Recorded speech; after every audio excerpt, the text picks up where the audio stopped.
Kim Pao, sikreto ang bakasyon. Kim Chu, may patama kay Sian.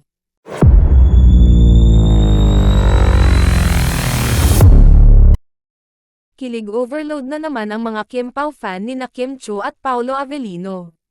Matapos ang laplapan, sa kabinet ng kanilang seryeng What's Wrong with Secretary Kim, sunod nilang hinanap ang dalawa nung birthday ng aktor last May 13.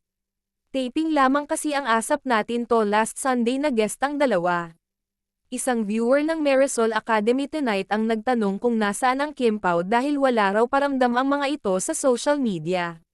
May nagtanong din kung true ba na nasa ibang bansa sina Kim at Paolo. Kaagad naman namin tinanong ang aming source kung umalis ng bansa ang Chanita Princess. Ang sagot niya ay nasa bakasyon daw pero walang sinabi kung saang lugar. Babalik na rin naman daw ito ng Miyerkules sa It's Showtime. Hindi rin niya kinumpirma kung kasama si Paolo. Samantala kanina sa It's Showtime, ay kapansin-pansin ang pagtan ng kulay ni Kim na obviously ay galing sa beach. Kaya naman may mga nagsasabing baka sa Amanpulo raw ito nag-short vacation. Sa It's Showtime, tinutokso-tokso na naman si Kim dahil sa mga ngiti nito matapos sabihin ni Ann ang kanyang spiel na. Ngiting may nagchat ng good morning. Itaas daw ang mga nakarelate.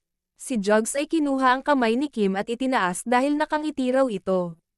Obvious din talaga ang high energy at happiness ni Kim. Kaya naman ang mga solid Kim fan ay nagsasabing totally ay nakamove on na raw ang aktres sa breakup nila ni Sian Lim. Pakiramdam nila, masaya na raw muli ang puso nito. Samantala, nag-share si Kim Cho ng quote kung saan naka-highlight ang mga salitang real growth, blooming at responsible. Sabi sa quote, real growth is when you start checking and correcting yourself instead of blaming others. You take your power back by being responsible for your life. Ang post ni Kim ay sa gitna ng viral statement ng dating nobyong si Sian Lim tungkol sa itatanong niya kapag nakasalubong ang ex, ani Sian, pag nakasalubong mo ang ex mo, you should say na I hope you do find the happiness that it is you're looking for. Ganoon lang, dapat masaya. Di ba dapat masaya kayo para sa isa't isa? Bagamat wala siyang binanggit na pangalan, marami ang nag-a-assume na ang tinutukoy niya ay ang ex na si Kim.